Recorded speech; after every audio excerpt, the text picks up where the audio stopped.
Peloton's best offer of the season is here. Get up to $300 off accessories when you purchase a Peloton bike, Bike Plus, or Tread. Choose from a variety of accessories like our cycling shoes, a heart rate monitor, non-slip grip dumbbells, and more. If you've been looking for a sign to join Peloton, this offer gives you everything you need to get going.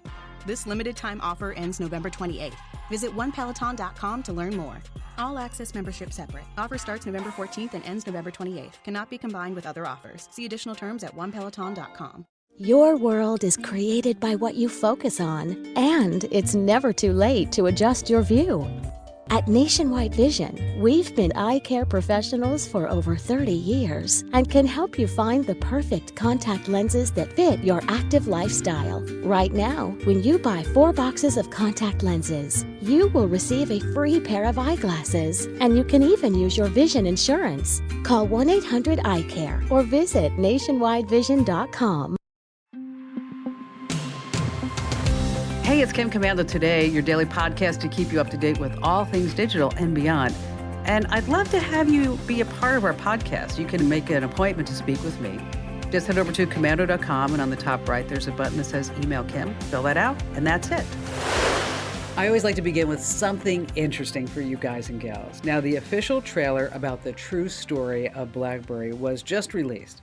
And they say it's the first film to cover the rise and fall of the world's first smartphone that was worth $70 billion at its peak. I had no idea. The movie comes out in May, but I have to tell you, I was really never a BlackBerry fan, but certainly at that time, boy, there were some true diehard fans who loved and they still miss having that physical keyboard on a phone. They really, really wanted that. But speaking of BlackBerry, here's a joke that you can tell the kids. You ready? What do you get when you eat a BlackBerry? What do you get when you eat a BlackBerry? Are you ready for it?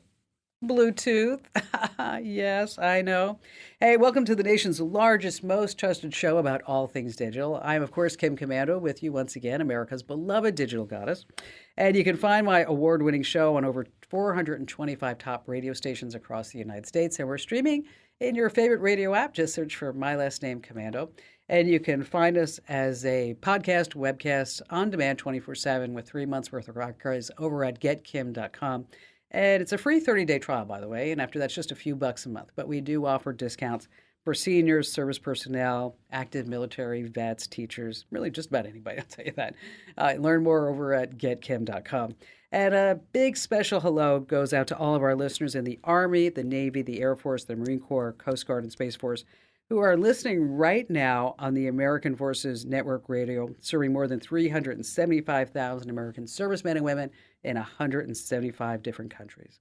And you're about ready to get more tech smarts because everything's digital. And if you're a regular listener, I'm so glad that you're here. And if you're a new listener, hey, welcome. We're so glad that you found us. And I'm sure that you have a few questions about something digital I can lend a hand to. And our T-Mobile Unlimited listener line is now open at 1-888-825-5254 is the way to join us.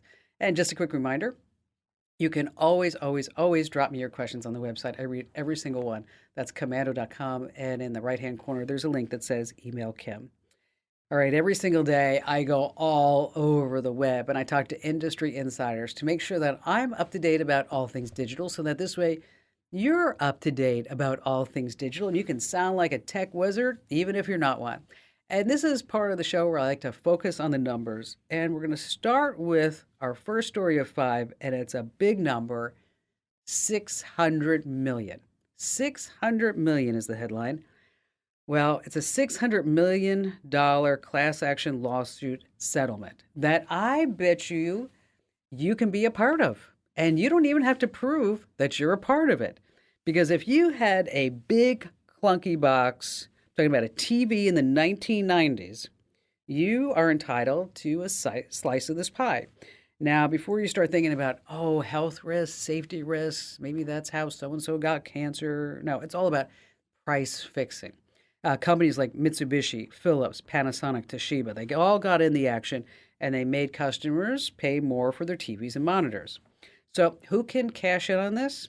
Pretty much anyone who bought one of these TVs from a retail outlet, maybe Best Buy or Costco.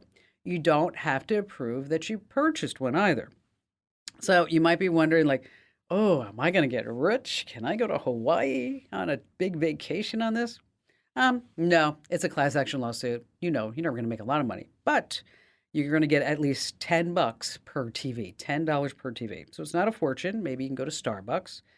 If you want to know more about this, we have links and some more news about it over at commando.com. And so again, it's the $600 million class action lawsuits. Wow. Old TVs. Who knew? Next on our list, number 2, I want you to watch out for dark patterns. The FTC just came down hard on Epic Games, the makers of course, Fortnite.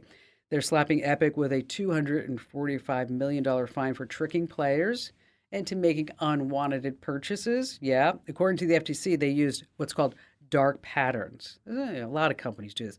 They dupe us into spending money on in-game purchases. So that means like your kid hits a button that looks like it closes the screen, but instead makes a purchase. It's sneaky and it's scammy and slimy. So basically, Epic is using shady tactics to squeeze as much money as possible out of players. It's not the first time that they got caught. A few months ago, they had to pay $275 million for violating children's privacy laws. Now, if you're a parent and you were ticked off at your kid because they made these purchases, what you can do is get a hold of Epic's customer support department and say, you know what? You did this to my kid because of dark patterns, maybe yourself. And I know about the FTC lawsuit, and I want you to refund my money. Yes, that's what you can do. I'll tell you, Fortnite. It's just a crazy game. So many people are playing it for so long. Next on our list, number 3, I just don't get it. More about gaming. We're going to go to China, where this past week, the video game Counter-Strike, someone there paid $160,000, real dollars, to get a digital skin on their AK-47. Yes. Somebody spent $160,000 to buy a digital outfit for their video game gun. It's not physical, it's just digital. The skin is called the White Lotus. It's flowery designs and stickers. And a lot of Counter-Strike players say, yeah, I think that it's actually worth that kind of money. There are other players who even spent more than this. In the game Entropia Universe, I've never heard of, someone stole a digital space station for $330,000. A nightclub. This is a virtual nightclub in a video game for $635,000. And a planet. Gosh, for $6 million, a virtual planet? Are you kidding me? This is virtual goods being paid with real honest to goodness money. I just don't get it. Next on our list is number 4. Before you check out, I want you to wash the floors. Airbnb, they say, we want you to do a little bit more cleanup, not just taking out the trash or maybe changing the sheets or changing the towels, washing the towels, whatever it may be. Some people are paying up to $375 in cleanup fees, and they still have to do the housework. Folks on social media are all over complaining about this. One guest said that an Airbnb host asked them to mow the lawn before they left. Wow, that's chutzpah, isn't it? Others have been told to clean the microwave, vacuum, maybe feed the animals on the property, and it hasn't stopped people from loving Airbnb. A recent study from Morning Consult showed that Airbnb consumer favorability was slightly higher than it was in 2021. They turned a profit of, get this, $1.9 billion last year. Wow, what a phenomenal success story. I love entrepreneurs, don't you? These are 2 guys who started a company by renting out an air mattress in San Francisco years ago. That's actually the true story. And last, this, coming in at number 5, watch out if you're a Tesla owner, because after all, you can lock and unlock your Tesla using an app. Now, here's the problem. A guy in Canada pulled out his smartphone key and he drove off in a white Tesla Model 3. Problem, it was not his Tesla. He accidentally drove off in an identical one that was parked right next to his. Now, here's kind of the weird part. He was able to pick up his kids driving around for 90 minutes with no problem. He didn't realize that this was strange and it wasn't his own Tesla until he's like, I don't remember my windshield being cracked. Where's my phone charger? Did somebody steal my phone charger? It wasn't his car. And that's not the end of the story. The other Tesla owner was able to unlock his Tesla and drive away too. Wow, isn't that crazy? Now, before you say Tesla backwards, just make sure that everyone's ready. All set? Oh, I know. All right, coming up, we have some apps to help you get into shape. And Allie, our amazing content queen, is going to be joining us. We're going to be talking about some spring cleaning. And let's see, a listener asked me, where's the safest place to store my wife's naked pictures? Well, we've got that coming up, as well as more of your phone calls and more of me, Kim Commando.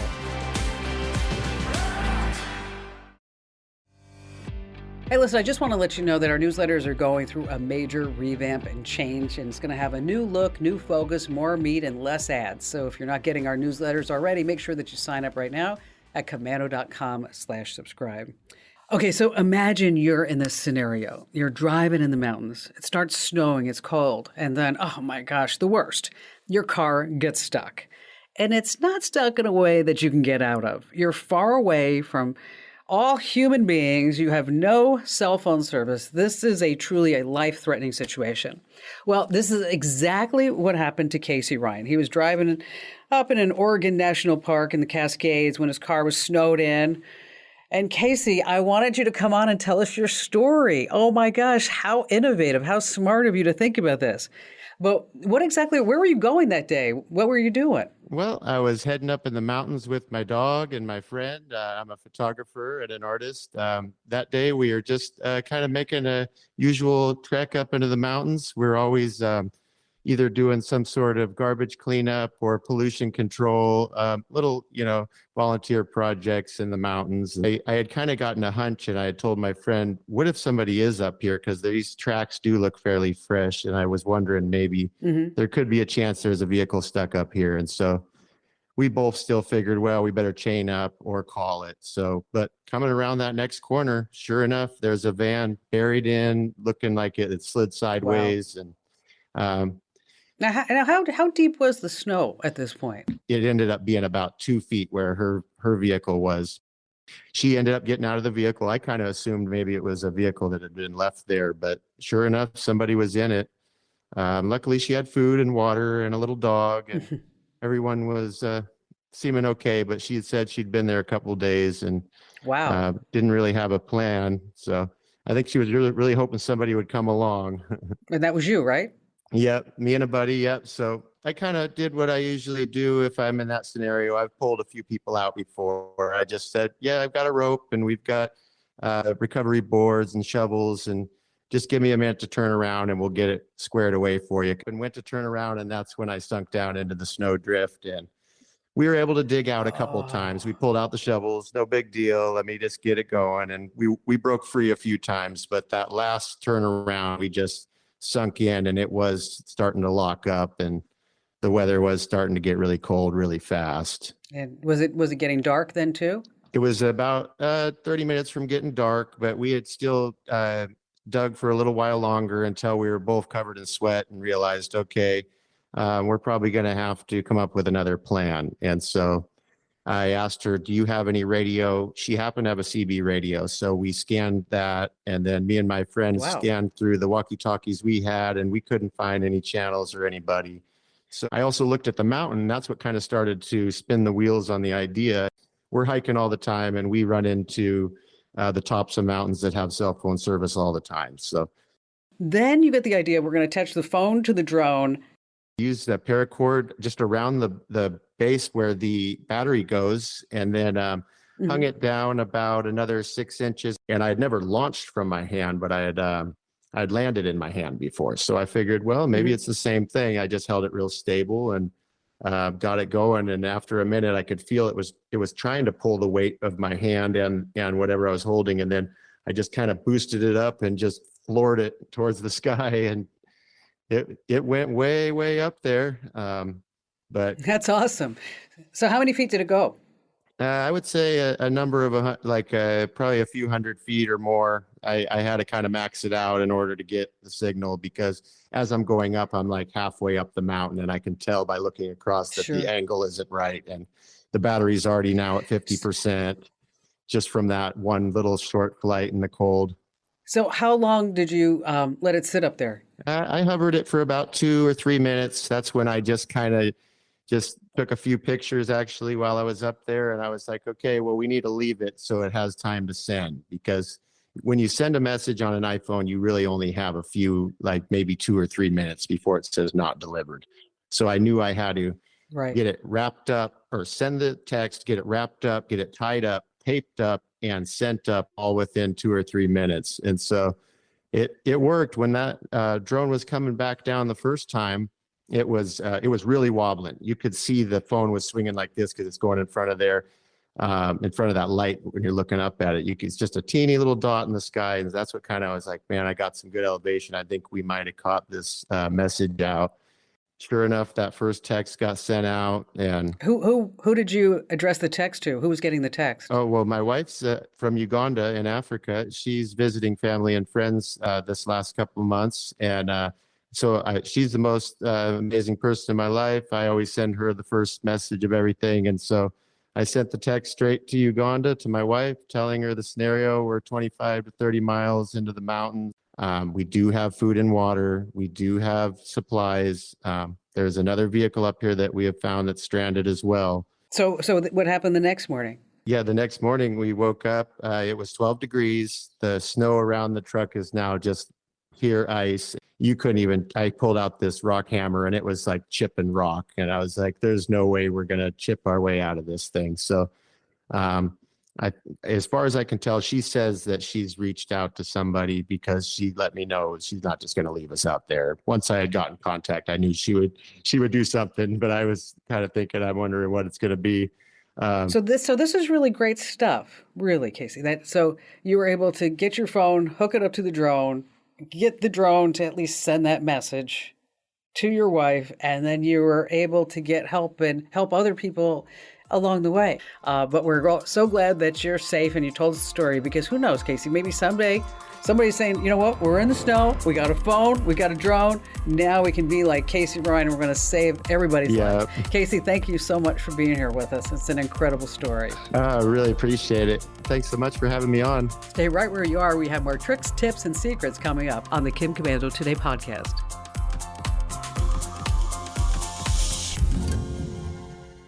So, how do we get AI right? Well, we need the right volume of data and massive compute power. But with HPE GreenLake, we get access to supercomputing to power AI at the scale we need. Search HPE GreenLake. All right, still to come this hour, we have where's the safest place to store my wife's naked pictures? Yeah, letter in our listener mail. And also later on, it's a question that I also get so many times. How do I know if my iPhone or Android isn't listening to every single thing that's happening around me and that I say? And joining us right now on the Kim Komando Show is our amazing content queen, Allie Seligman. And Allie, we're going to talk about spring cleaning that doesn't require Clorox, right? I hate the smell. That's what I think of, right? When I say spring cleaning, is there a task that comes to mind for you? Wow. Cleaning out closets. Ooh, that's a good one. Here's the deal. I will do a lot of things around the house. Okay. I wash the floors. Wait for the butt. What's coming? I love to vacuum, and I'm so obsessed. I have this brand new Dyson Animal Plus vacuum, and it has a green laser light, Allie. And so when it's vacuuming with that green laser light, you see like a speck of an oatmeal right there. Okay, love that. I feel like so good about that. And it has this vacuum attachment. I know I'm going too much on my vacuum. Anyway, okay, I'm okay with loading the dishes. Okay. But there's one thing that I hate, and I just hate it, is washing and folding laundry. Oh, yeah. Okay, that's a bad one. How about you? My least favorite is cleaning the bathroom. Gross. That's good. I don't love loading the dishwasher, but I did what I consider like the ultimate spring cleaning thing a couple weeks ago. I scrubbed the grout in my kitchen, like with a toothbrush. I did it. It looks so good. Oh, nice. It took so long. My knees still hurt, but it was worth it. Right. It was worth it. But now it's like, it's like that's an accomplishment though, because you can look back and you're like, yes, I did it. Yeah, I still feel like I can get out of chores for the next month because I did that. You should be able to. Yeah. So, when we want to spring clean our devices, because everybody has a phone, let's start with the phone. So what do you think is the first thing that folks need to do? I'm going to divide this up. So let's say, okay, you heard us talk about, I spent all day doing the grout, right? It takes forever. If you only have a little bit of time, what's a little quick cleanup you can do? I think you should start with your apps. Maybe this means deleting ones you don't use anymore because they're just cluttering things up. If you have an account with that app, make sure you delete it. That is the safe way to do it because otherwise it's just floating out there in the ether. You don't have the app on your phone anymore. You can also get rid of the apps, at least from the home screen of your phone, that you're trying not to use as much. So if you are that person, like I have been recently, saying, you know what, I need to stop scrolling on Instagram so much, get it off your home screen, hide the app. That's a little favor you can do for yourself. A little tip there too, if you need help, just saying, you know what, I get 5 minutes a day on this app and that's it. You can do that. You can set a time limit. And we actually have steps for that over on commando.com. Now, you know what I did on Instagram? What'd you do? Is I unfollowed everybody. Okay. How elitist of you. So why? If you go to Instagram, because I thought, you know what? I would just sit there and see what all these people are doing. Okay. And then I said, you know, I just decided, like, you know what? I'm just not going to do that anymore. So I follow Ian. Great. And I follow an account on Instagram. So just 2 accounts. Okay. Ian and Baller Busters. Okay. Great. Okay. So, you know, somebody's a baller, you know, like they're all, you know, high and polluting fancy and they're stuff. showing off their life. Okay. These guys are the best. They will bust people like, you know, like Grant Cardone comes out and says, oh, you know, you should never buy any real estate. And then, you know, so they show that. And then they'll show like Grant Cardone buying like a $40 million mansion in Miami, you know. Or the one that they had this past week was the cover of Forbes magazine. And there were 4 people on the cover. Okay. One of them was a Theranos. Oh, the other one was the FTX guy, the WeWork guy. And then also when Forbes gave the Silicon Valley Bank, like the best banking award of the year, you know. So anyway, those are the only 2 that all right, I follow. life goal, do not end up on Forbes. That's what we're hearing. Yes, exactly. Yes. Exactly. All right, if you have more time on your phone, you can go a couple directions here. You could go into your contacts. When is the last time you actually cleaned out your contacts? I know you did that recently, Kim. I have not. I looked through mine and I have people from college, maybe, you know, it's old. It's really old. It's a mess. That is something you can do. It's actually not as hard as you think it is. There are some shortcuts, especially if you have an Android phone and Google, Apple. It's a pain. It's hard. We'll just say it right. It's a pain. It's a royal pain. It's such a time suck. It is. But like the grout, how rewarding. Because now when you scroll through your phone, you're like, oh man, only people that I actually know and want their phone numbers. It feels good. It feels good. You know, we could call that the grout test. Oh, I like that. We're keeping The that. grout test. Yeah. All right. The other direction you could go, of course, your photos, if you haven't done that in a while. This is another time suck. I say you do a smart move like Kim does. Do this on your downtime. If you're watching a show, maybe you've got wrangled into a show with, you know, your husband or wife and you don't like the show that much, but you're there for moral support. Clean out your photos while they're watching. Yes. You know? And then sanitize your phone. I know that you're bringing your phone to the bathroom. Your phone is gross. Take off the case. Clean that thing off. You can just do it with a wipe, really like a, you know, sanitizing wipe. Yeah, you can buy the fancy phone wipes and all that, but a good old Clorox wipe will do the job. So after our phones, now we get everything all done there. And we're feeling good. We're feeling power. We're fresh. Yes. Yeah. Okay. So how about we talk about the TVs next?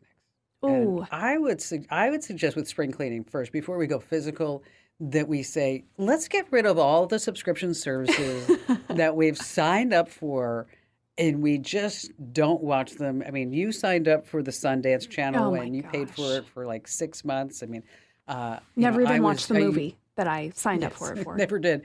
I found on our subscription list this morning, Hallmark movies. Okay. Here's something that you need to know about us. I have never watched a Hallmark movie. I have no intention of. So who else in the household is watching Hallmark movies? His name starts with a B. Yeah. Would that be Abby? Yes. No, it's Barry. I'm like, dude, are you watching like Hallmark movies? Like, and the thing about those is you don't even think about them. And I think the Sundance Channel was like $15 a month or something. Like, that's not a small amount of money. That's a lot. So these things add up. Yes, you should definitely do that. I would mark that down as this takes a little more time task. Depending on how you do it, you can do manually, go through your banking app and look at all your charges. You can sign into all the sites. You can use an app like Rocket Money. Some bank apps actually do it for you. They'll say, hey, here's all your subscriptions. Do you want these? My big advice here is be honest with yourself. Don't do that thing where you say, but I might watch it in a week. You're not gonna. No, if you haven't watched it. It's like those jeans that you have in the back of the closet. They don't fit and they're not going to fit. You're not going to watch the Sundance Channel. You're just not. I'm sorry. So go in, get rid of those. And the thing is, if you want it back, you can sign up again. And I bet you'll get a better deal because they're going to try to get you back. Of course, there is also the dust and the gunk on your TV. Most of us, hopefully every now and again, we dust kind of the screen of our TV. Unless you have little kids around that are, sticky fingers touching it. It should be pretty clean. You can get screen wipes. Those really are the best way to clean a TV. Stay far away with the paper towels. Those are scratchy. Don't use that. Screen wipes work really well, but the dust, that is really where you want to focus. So, of course, the top, the ledge of the TV, run a rag across that and you will be upset with yourself that you don't do that more often. And the back of the TV, that's really where it matters because in all those vents, all those little spots, lots of dust and dirt gets stuck. You can do it a few ways. You can go in with your vacuum. That's a pretty mess-free one. You could use, if you have one of those high-powered air blowers, I have one instead of buying the cans of compressed air. Those work well. It does make a bit of a mess, so prepare yourself to clean the floor as well, but it does get stuff out of there. But vacuum is nice if you need to, or if you're in a rush, just go with a rag. But really, when's the last time you cleaned your TV? Come on. So I know, obviously we have to do computers too. But I think those are a lot of step-by-steps that I'm sure we have over at the website where people can go through and know how to clean out their desktop and their browser and their cache and their cookies and things like that. But it is springtime, so it's time for everybody to get their butt in action, right? Absolutely. And to start cleaning that stuff up. Because those dust bunnies, I'll tell you, when we moved, I'm telling you, it was disgusting behind the televisions. It really, I'm surprised that they still work. Well, that's why we left them there, quite frankly. We did. We left them at the house. You can have all the TVs. So, Allie, thanks for joining us as always. And, of course, we're going to have all this over at the website, commando.com. And so proud of everything that you're doing on the website and also all the work that you're doing on the new newsletters. Because, folks, I'm telling you, we have some new newsletters coming. You're just going to dig them. Once again, Allie, thanks for being here. All right, letter from our listener mail. Where's the safest place to store my wife's naked pictures? Ooh, okay. Actually, look this guy up. He's a professional photographer. Over on the website, we have the steps, but it all comes down to encryption. Like with iDrive, you can get a private key encryption.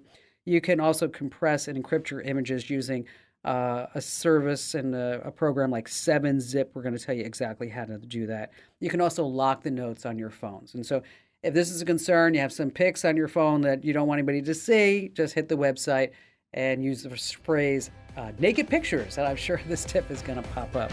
All right, still to come, we have more of your phone calls as well as a way to see which apps are listening on your phone on the Kim Komando Today podcast.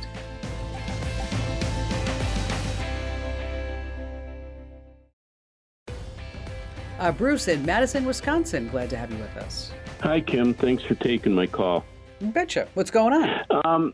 Recently, I've had to send some documents to my CPA and my financial advisor, and these have been, tax documents and other sensitive documents that had personal information. And they wanted them to be sent as attachments over email, and that kind of bothers me. And I was told by my financial advisor that all you had to do was put the word secure in brackets in the subject line of the email, and that would make it secure between me and them. No. Well, no, that doesn't make sense. Kind of what I felt too, because I've never heard anything like that before. But if anything, think about this, Charles. I'm going to send an email with the subject secure as it goes through all the internet's highways and byways. Uh-huh. And think of an email going through the internet, like a postcard going through the U.S. Postal Service. Okay. So let's say that postcard says, here's the secret lottery winning numbers. Okay. Yeah, I get your point. And you're going to there. send an email that says secure. Okay. And I'm going to be like, okay, dude, what is Charles trying to secure? I don't know. Let's try to open it up. Let's see what he's got in there. Okay. All right. So what you want to do is you want to encrypt those emails, right? Before you send it to your tax accountant or your financial advisor. You can use an encryption program. I may have mentioned it, mentioned on the show a few weeks ago, called 7-Zip. But just keep in mind that you can also save these documents as PDF files, and using Adobe Acrobat or any of the other tools is that you can password protect it. Now, if you want to have end-to-end encryption, you can also use a file encryption service like Google Drive. Okay, you could upload it there and they can download it. Dropbox, Microsoft OneDrive. They actually encrypt the files both in transit and when they're just sitting there. And then you could just give a secure link for whoever it is to download the files. And you can also password protect those files if you want. So email is a no. Okay, we don't want to do that, right? Okay. Tell your tax accountant, I got a kick out of him saying secure. I like that. That's really awesome. Your financial advisor is, because I know I deal a lot with my guys over at Morgan Stanley, is that they send me a secure email and I have to authenticate myself to go onto their servers where I can download or upload whatever they want me to take a look at. But if you can't do that, that's again where you want to start using Adobe Acrobat, your PDF tool, to actually encrypt that file. Or if you want, you can use Dropbox, Google Drive, or Microsoft OneDrive. So does that help you out today? Yeah, you mentioned the 7-Zip, and I've done some looking at that. Now, if I encrypt it, I can put a password on that, whatever files I zip into that, and then attach that to an email, send it, and then give the recipient the password probably through a phone call or something, so it's not going with the email. And then they can, on their end, they don't need 7-Zip to unzip it? No, they're going to need 7-Zip to unencrypt the files. So that's why I think you're better off using a PDF file, or as I mentioned, Dropbox, Google Drive, or Microsoft OneDrive. Plus, that's going to be a lot easier. People don't want to install anything else, because then what they're going to do, it becomes a whole nightmare. Okay, so you're going to say, and he's going to call you up and go, Bruce, I don't know how to do this. I don't know what I'm doing. Right. And you're like, okay, dude, all you have to do is this. And then they're like, okay, you're not paying me to do this, depending on where your relationship is. So that's why it's just easier just to use the least common denominator. PDFs. That's it. That's it. Or Dropbox, Google Drive, Microsoft OneDrive. Bruce, thank you so much for your call today. Encryption is so very important when you're sending anything over the internet. I want you to think of it, like I mentioned, like a postcard just going through the U.S. mail. So let me ask you a question. Are your apps listening to every single thing that you say? Well, there's a list that's hidden on your smartphone that will tell you if they really are. Now, here's the scoop. When you install an app, nobody ever reads the app's terms and conditions, all the legal mumbo jumbo that you said yes to when you click agree, because otherwise you don't get the app, right? But how do you find out which apps are doing this? For iPhone users, simply open Settings, go to Privacy and Security, and tap Microphone. Now, this will pull up a magical list of all the apps that are using your mic. And from there, you can disable the apps that you don't want picking up any conversations. Now, if you're on an Android, it's kind of the same story. You go into the Settings menu, but here you're going to find the Apps Permission Manager, and you're going to disable the microphone for any apps that should not be using it. And finally, before you download an app, just be sure that you read the reviews in the Apple app or Google Play Store, because that's where you may find things out like, oh, this app is really listening. And don't forget, 24/7, if you need more information on anything, just hit our website. That's commando.com.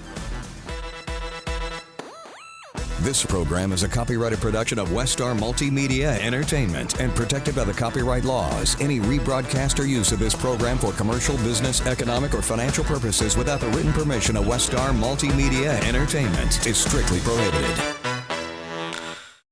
At Fry's, shopping with pickup and delivery is the same as shopping in-store. Same low prices, deals, and rewards on the same high-quality items. It's one small click for groceries, one big win for busy families everywhere. Start your cart today at frysfood.com. Fry's, fresh for everyone. Restrictions apply. See site for details. And right now, stock up on your favorites during the 10 for 10 sale. Mix and match participating items and get 10 for just $10 with your card. Fry's, fresh for everyone.